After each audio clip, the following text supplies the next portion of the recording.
2024 में आईएएस बनना चाहते हो? तैयारी स्टार्ट कर दी है, लेकिन पहले ये तो बताओ कि आप यूपीएससी वर्दी हो भी कि नहीं। प्रिपरेशन सही डायरेक्शन में चल रही है कि नहीं चल रही है, ये कैसे पता लगेगा? भाई सबका तो चाचा मामा पापा आईएएस आईपीएस तो होते नहीं है। तो all India smash scholarship test for 2024 attempt करो। आपको अप टू 100% स्कॉलरशिप मिल सकती है हमारे मेंटरशिप प्रोग्राम में।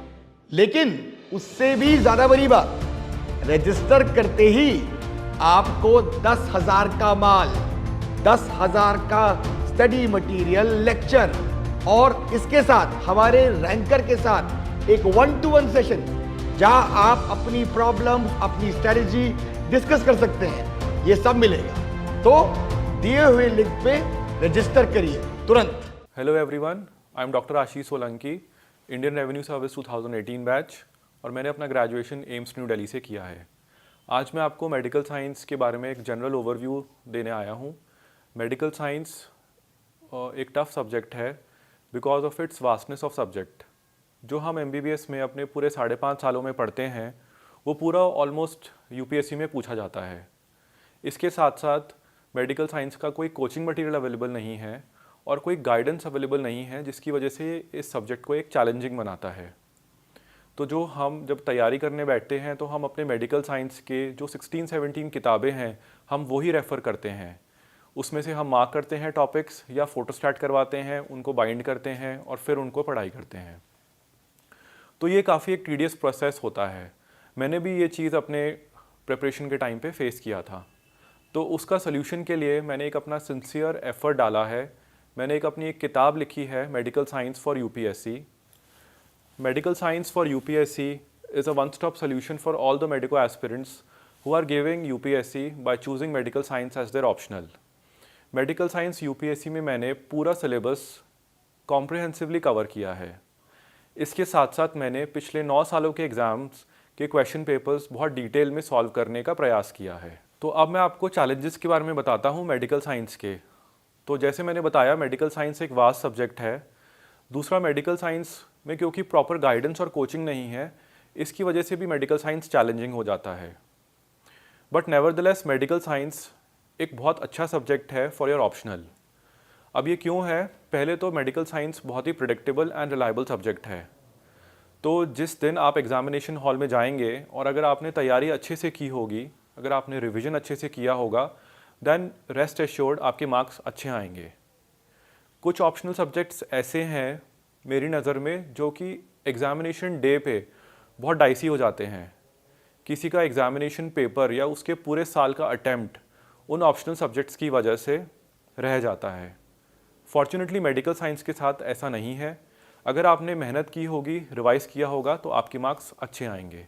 तो अब मैं आपको बताता हूँ कि मेडिकल साइंस आप तैयारी कैसे करें। फर्स्ट ऑफ ऑल, आप मेडिकल साइंस का सिलेबस जो कि यूपीएससी की ऑफिशियल वेबसाइट पे है, उसको डाउनलोड करके हमेशा अपने पास रखिए जब आप पढ़ाई कर रहे हैं। सेकंड, आप क्वेश्चन पेपर्स को डाउनलोड करिए, उनका प्रिंट निकालिए और उनका पैटर्न समझने की कोशिश कीजिए। बिकॉज मेडिकल साइंस का एक बहुत वेल डिफाइंड सिलेबस है, तो there is a tendency of repeatability of topics. बहुत सारे टॉपिक्स हैं जो कि रिपीट होते हैं। और साथ साथ में हम ये देखेंगे कि अगर हम पिछले साल के पेपर्स को एग्जामिन करेंगे तो जो क्वेश्चंस पिछले 2-3 सालों में पूछे गए हैं उनकी टेंडेंसी नेक्स्ट ईयर आने की कम है compare to those topics and those questions जो कि निगलेक्टेड हैं या फिर पिछले साल कम पूछे गए हैं। तो उनको आपको ज़्यादा स्ट्रेस करना है, उनको अच्छे से तैयार करना है। तो मेडिकल साइंस के अगर आप क्वेश्चन पेपर्स पढ़ेंगे तो आपको और पैटर्न्स को ज़्यादा समझ पाएंगे, साथ ही साथ आप तैयारी अच्छे से अच्छी दिशा में कर पाएंगे। तीसरी चीज़ मैं आपको ये कहना चाहता हूँ कि complete the whole syllabus of medical science. कोई भी टॉपिक छोड़िए मत। बहुत सारे मेडिकल साइंस में टॉपिक्स हैं जो कि स्टूडेंट सोचते हैं कि हम उसको छोड़ देते हैं। आप पूरा टॉपिक पढ़िए और फोकस कीजिए कि आप स्मार्ट रीडिंग की तरफ जाएँ।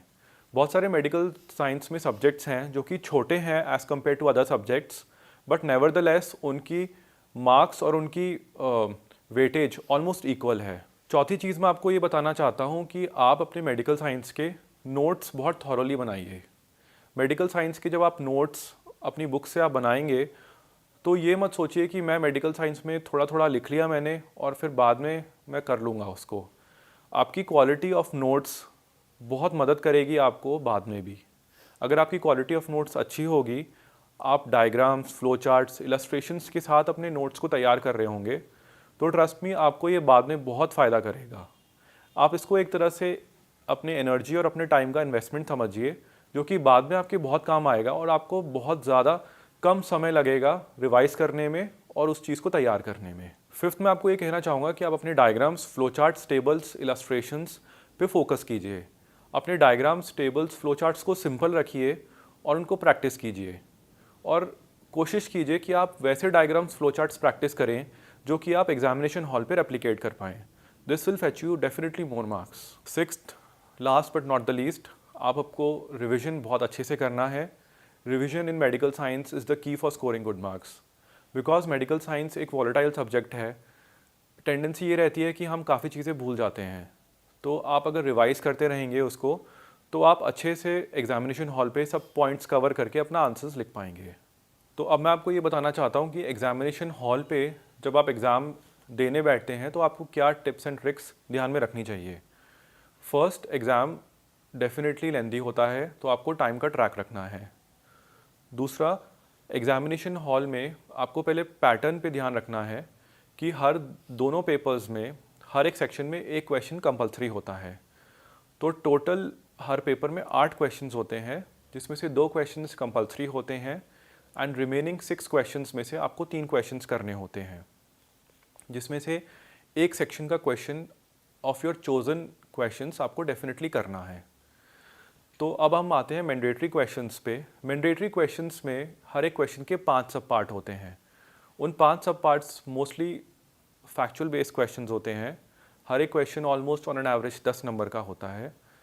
तो उस क्वेश्चन में आपको फैक्ट्स पूछे जाते हैं, इन डेप्थ नॉलेज आपसे ज़्यादातर नहीं पूछी जाती। तो उन क्वेश्चन का आप आंसर लिखिए, आपको जो फैक्ट्स और नॉलेज आपको पता है वो लिखिए। आपको डायग्राम, इलस्ट्रेशन या टेबल आता है तो वो बनाइए और उस क्वेश्चन से आप कंप्लीट कर सकते हैं उसको। अब हम आते हैं जो आपके चॉइस वाले क्वेश्चंस हैं। तो चॉइस वाले क्वेश्चंस को भी आप ध्यानपूर्वक सेलेक्ट कीजिए। तो फॉर एग्जांपल, जैसे एक क्वेश्चन है जिसके मेरे पास 3 सब पार्ट्स हैं ऑन एन एवरेज, जिसमें से मुझे 2 पार्ट्स तो बहुत अच्छे से आते हैं बट एक पार्ट का मुझे बिल्कुल भी आइडिया नहीं है।